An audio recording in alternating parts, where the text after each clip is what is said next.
जय श्री कृष्णा। राधे राधे। आइए सुनते हैं वरुथनी एकादशी व्रत कथा।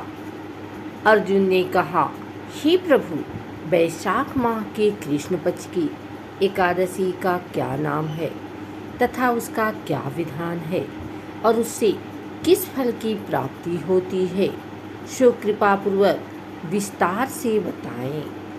अर्जुन की बात सुन श्री कृष्ण ने कहा, हे अर्जुन, वैशाख माह के कृष्ण पक्ष की एकादशी का नाम वरुथनी एकादशी है।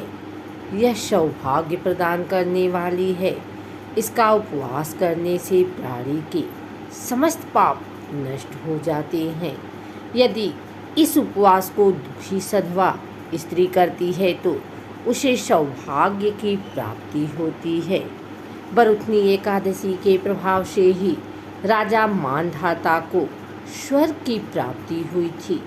इसी प्रकार धुंधुमार आदि भी स्वर्ग को गए थे।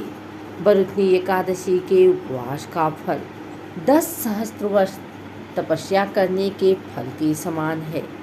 कुरुक्षेत्र में सूर्य ग्रहण के समय जो फल एक बार स्वर्ण दान करने से प्राप्त होता है, वही फल वरुथनी एकादशी का उपवास करने से प्राप्त होता है। इस व्रत से प्राणी इस लोक और परलोक दोनों में सुख पाते हैं। वह अनंत स्वर्ग के भागी होते हैं। हे राजन, इस एकादशी का उपवास करने से मनुष्य को इस लोक में सुख और परलोक में मुक्ति प्राप्त होती है। शास्त्रों में कहा गया है कि घोड़े के दान से हाथी का दान श्रेष्ठ है और हाथी के दान से भूमि का दान श्रेष्ठ है। इनमें श्रेष्ठ तिलों का दान है। तिल के दान से श्रेष्ठ है स्वर्ण का दान और स्वर्ण के दान से श्रेष्ठ है अन्नदान। संसार में अन्नदान से श्रेष्ठ कोई भी दान नहीं है। अन्नदान से पितृदेवता, मनुष्य आदि सब तृप्त हो जाते हैं। कन्यादान को शास्त्रों में अन्नदान के समान माना गया है। वरुथनी एकादशी के व्रत से अन्नदान तथा कन्यादान दोनों श्रेष्ठ दानों का फल मिलता है।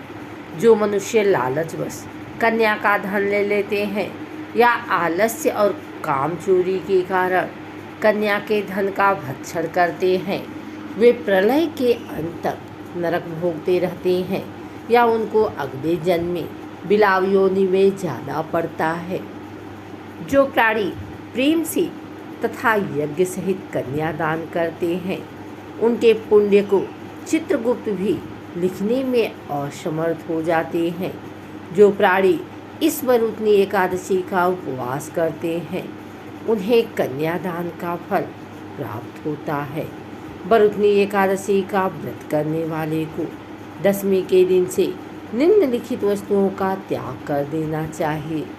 काशी के बर्तन में भोजन करना, मांस, मसूर की दाल, चना, कोदो, साग, मधु, दूसरे का अन्न दूसरी बार भोजन करना, व्रती को पूर्ण ब्रह्मचर्य से रहना, रात को सोना नहीं चाहिए, अपितु सारा समय शास्त्र चिंतन और भजन कीर्तन आदि में लगाना चाहिए।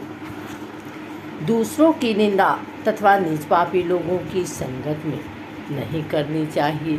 क्रोध करना या झूठ बोलना भी वर्जित है। तेल तथा अन्न भक्षण की भी मनाही है।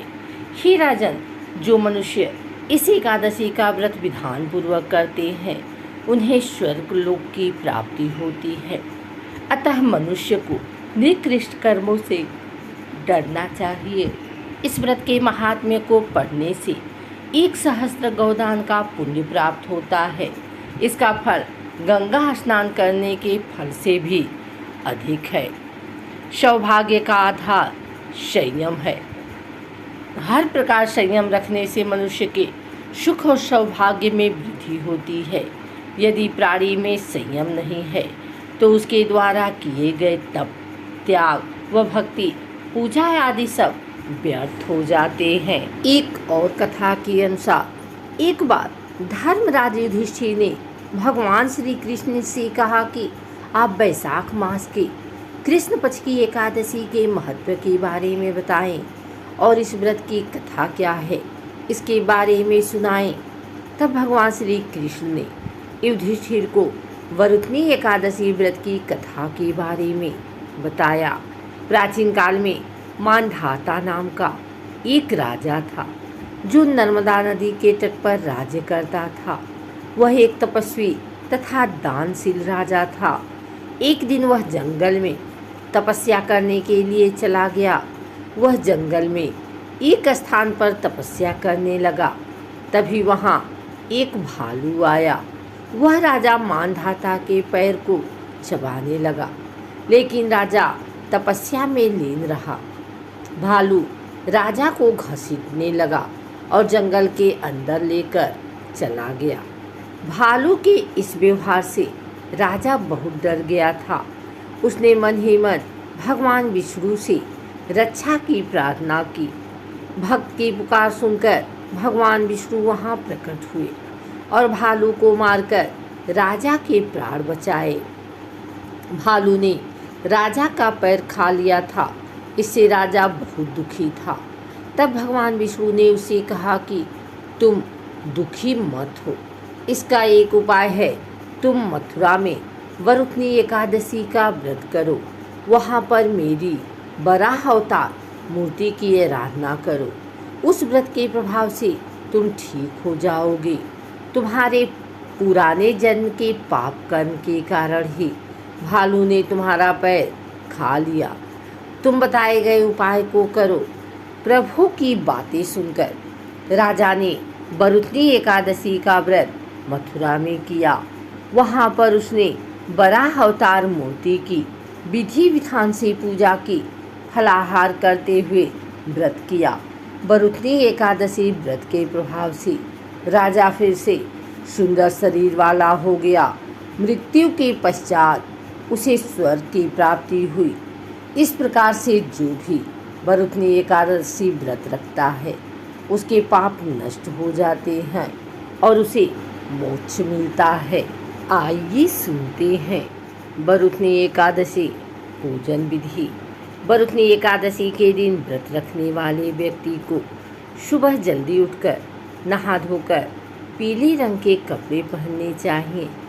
इसके बाद भगवान विष्णु का स्मरण करके व्रत का संकल्प लें।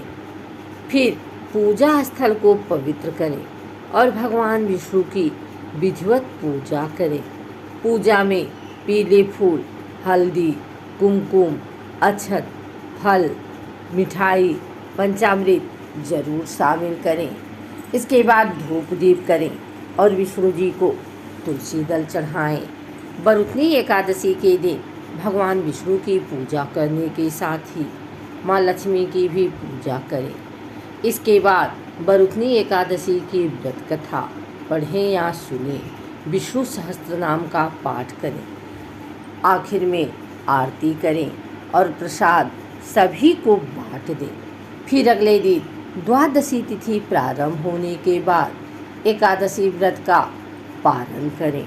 अगर आपको हमारी वीडियो अच्छी लगी हो तो इसे लाइक करें, कमेंट करें, शेयर करें।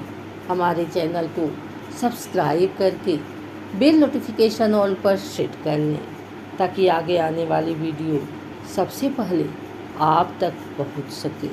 धन्यवाद।